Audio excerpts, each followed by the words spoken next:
Existe um tipo de pessoa que vive num estado permanente de desconforto silencioso. Ela entra numa reunião e sente na hora que tem algo errado, antes de qualquer palavra ser dita. Ela ouve uma explicação e percebe que falta uma peça, que o argumento não fecha. Ela olha para o rosto de um amigo e sabe, mesmo que ele esteja sorrindo, que por dentro aquela pessoa está destruída. Ela não consegue desligar isso.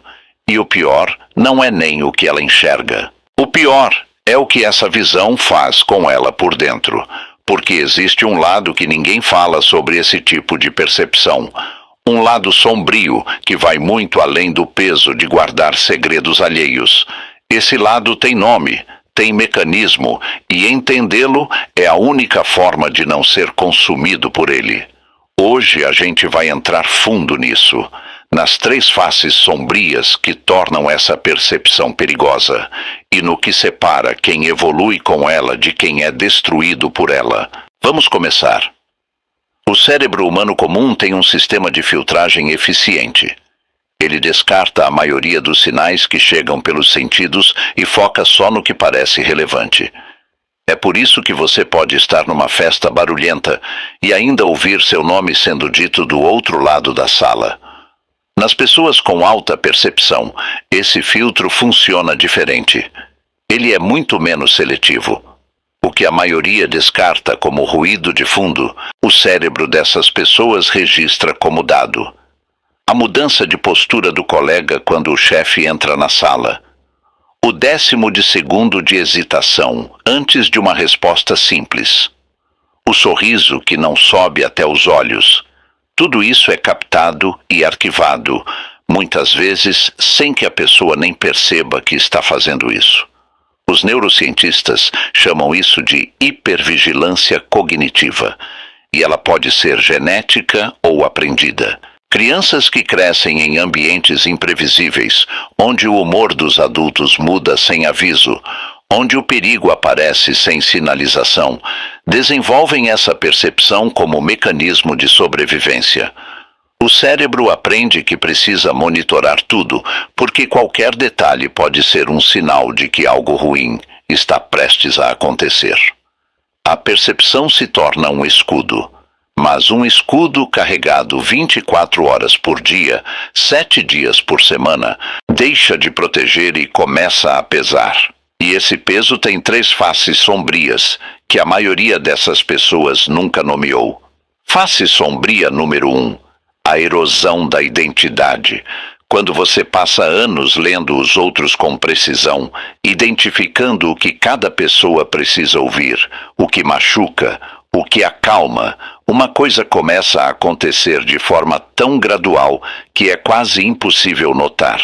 Você começa a moldar quem você é em função do que percebe no outro. Não é manipulação.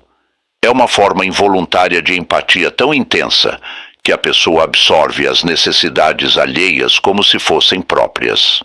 Ajusta o tom de voz, o assunto, o nível de energia, automaticamente, para se encaixar no que o outro precisa.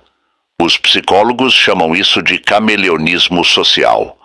O custo é enorme, porque a pessoa que sempre se adapta começa a perder o contato com quem ela mesma é quando não está adaptando. Ela sabe exatamente como ser com a mãe ansiosa, com o chefe controlador, com o amigo frágil.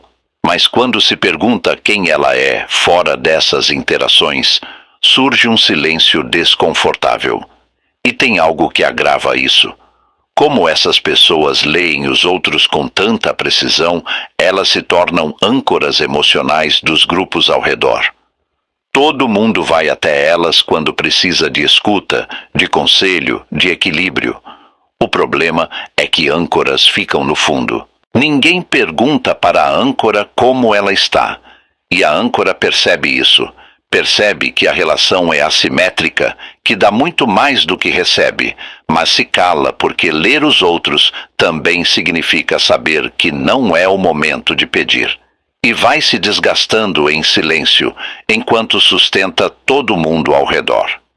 Face sombria número 2. A incapacidade de aceitar ser amado. Essa é a mais contraditória de todas. A pessoa que enxerga os outros com tanta clareza tem uma dificuldade enorme de acreditar que alguém a enxerga de volta. Quando você passa anos percebendo o quanto as pessoas performam, o quanto os elogios têm interesse por trás, você começa a aplicar esse mesmo olhar analítico para tudo que recebe. Alguém te elogia. Em vez de receber, você analisa. Qual é o contexto? Esse elogio é genuíno ou é para suavizar alguma coisa que vem depois? Alguém diz que te ama. Em vez de se abrir, você espera. Espera pelo comportamento que vai contradizer as palavras. Espera pela prova de que o amor tem condições que você ainda não descobriu. Esse padrão tem um nome clínico: hipervigilância relacional. E ele é devastador, porque cria uma prisão invisível. A pessoa que mais merecia ser amada de verdade é exatamente a que menos consegue deixar o amor entrar. Ela vê tão bem o que pode dar errado que nunca se permite descobrir o que pode dar certo. E tem uma ironia cruel nisso. Essas pessoas amam com uma intensidade que a maioria nunca vai receber de ninguém. Mas quando alguém tenta devolver com a mesma intensidade, elas recuam, porque receber exige uma vulnerabilidade que a percepção aprendeu a evitar. Face sombria número 3. A fadiga de ser o único adulto na sala. É a exaustão de perceber, constantemente, o que os outros ainda não perceberam. De ver os problemas antes de acontecerem. De estar 2 ou 3 passos à frente emocionalmente de todo mundo ao redor.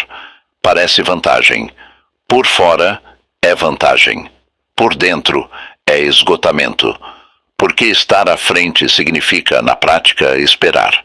Significa assistir situações que você já sabe como vão terminar se desenrolarem devagar. Significa segurar na língua a conclusão óbvia enquanto todo mundo chega lá pelo caminho longo. É como ser o único num grupo que já assistiu o filme. Você sabe quem vai morrer, sabe a reviravolta, mas não pode falar. Então senta, assiste de novo e finge surpresa nos momentos certos. Ano após ano, essa performance se acumula. O que separa quem evolui de quem é destruído são 3 decisões. A primeira, parar de tentar provar o que enxerga. A pessoa com alta percepção tem uma tendência quase compulsiva de fazer os outros enxergarem o que ela enxerga. Quer que o outro confirme que a leitura está correta, mas a maioria das pessoas não vai conseguir ver o que ela vê. E quando a percepção não é reconhecida, a frustração vai se transformando em amargura. A virada acontece quando ela aprende a usar o que percebe para tomar decisões melhores para si mesma, sem precisar que o outro confirme. A percepção é sua. Não precisa de aprovação para ser válida. A segunda, construir ao menos um relacionamento em que você é o vulnerável, não o ouvinte, não a âncora, o vulnerável.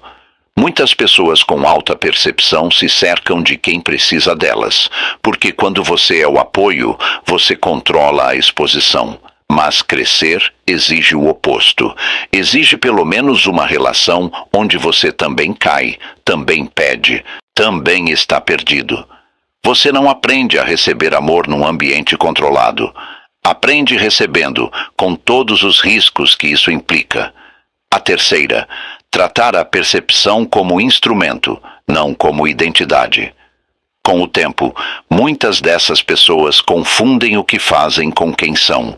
A percepção deixa de ser habilidade e vira identidade. E aí qualquer momento de simplesmente existir, de sentir sem questionar, se torna ameaçador. A resposta mais libertadora é também a mais simples. Você é muito mais do que o que você enxerga. A percepção é uma das suas capacidades. Não é você. Você pode colocá-la de lado quando quiser. Pode receber um elogio e simplesmente dizer obrigado, sem abrir uma investigação interna.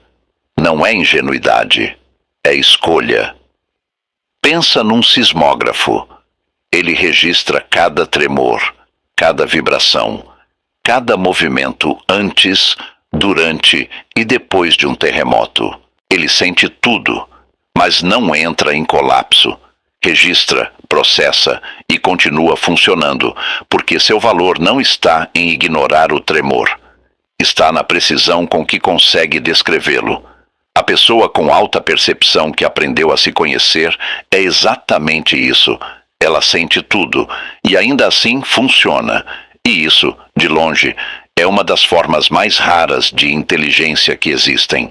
Das 3 faces sombrias que a gente viu hoje, qual é a que mais te representa? Deixa nos comentários, porque nomear o que a gente carrega é sempre o primeiro passo para parar de ser carregado por ele.